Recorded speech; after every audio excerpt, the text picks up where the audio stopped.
How many girls in America wish they could literally fly from their hometowns to Hollywood to be cast in a leading role for a major motion picture? For Elizabeth Hartman, who makes her film debut as a blind girl in A Patch of Blue, this amazing success story is a dream come true. Between dramatic scenes with stars Sidney Poitier and Shelley Winters on MGM's Lot 2, Elizabeth is free to wander, to view such historic sets as this original mansion from Gone with the Wind, and to wonder how stardom came so quickly. To tell the story of Miss Hartman's discovery, here is the director, Mr. Guy Green. About 2 weeks before filming was scheduled to begin, Elizabeth came to MGM for her first interview with producer Pandro Berman and myself. Her only theatrical experience was with little theater groups in Youngstown, Ohio, and since she was but one of 50 girls being interviewed, she knew how slim her chances were. Wanting the role desperately, Elizabeth showed an intensity that's basic to the really fine actress.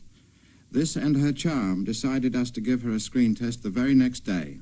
Here is one scene from that test, which convinced us completely that she could handle the role. 3 apple, take 1.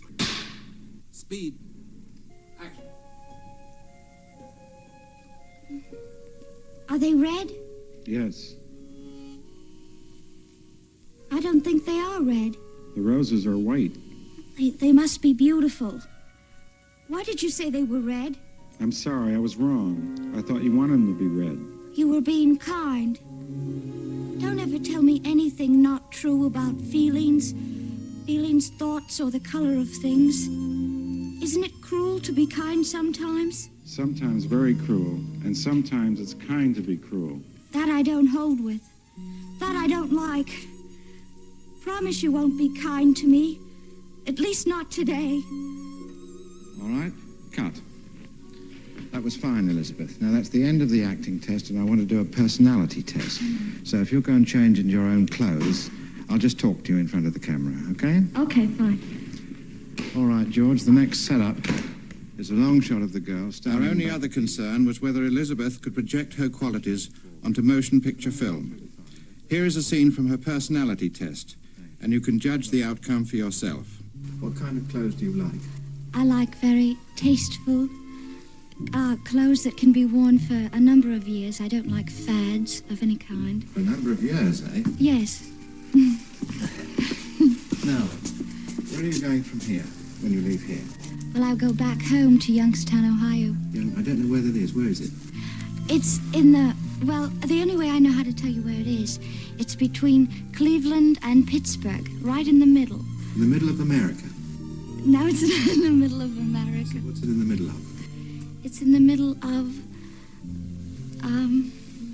I really don't know how to describe it. It's over this way when you look at the map. It's Ohio. And it's over this way. Returning to Hollywood, Elizabeth joined me for a trip to the Braille Institute of America to begin preparations for her compelling portrayal of a helpless blind girl in need of human contact and understanding. Elizabeth watched with deep interest as the blind were taught to work with their hands to use a needle and thread. We walked through the halls of a model American apartment house, watching instructors of the Braille Institute work to teach the blind such taken-for-granted duties as ironing, preparing food, opening drawers, and reading in Braille from signs such as this one posted on the dining room wall in the model apartment. It was not long until filming was to begin, and I must admit I was very happy to be able to introduce Elizabeth to Sidney Poitier and the various members of our motion picture production crew. Pandro Berman also came down to the set to oversee the start of production on this, his 110th film.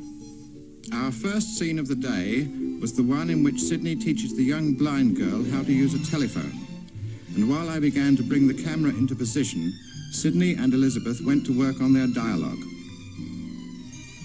Although Elizabeth was comparatively inexperienced, I soon discovered that she had a sure instinct that made directing scenes between her and a brilliant actor like Sidney Poitier both exciting and very productive. In fact, they quickly began to create a kind of magic between them. For example, this is what our first day's work will look like on the motion picture screen. 5, 5, 5, 3, 2, 6, 8. Right. 5, 3, 2, 6. Pick up the receiver.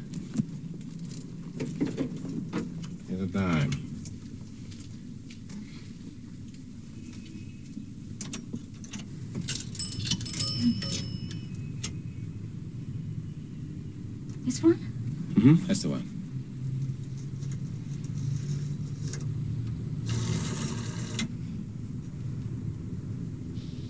Operator? I'm blind and I can't read the dial. Would you please get me 5553268? Thank you. They're doing it. It's ringing.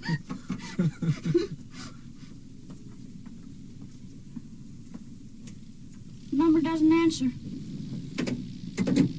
It's a shame to trouble him for nothing. Sorry I wasn't in. What's that? Well, your money comes back when nobody answers. Here. Hey. Here. You keep it for good luck. Now, you got that? Okay.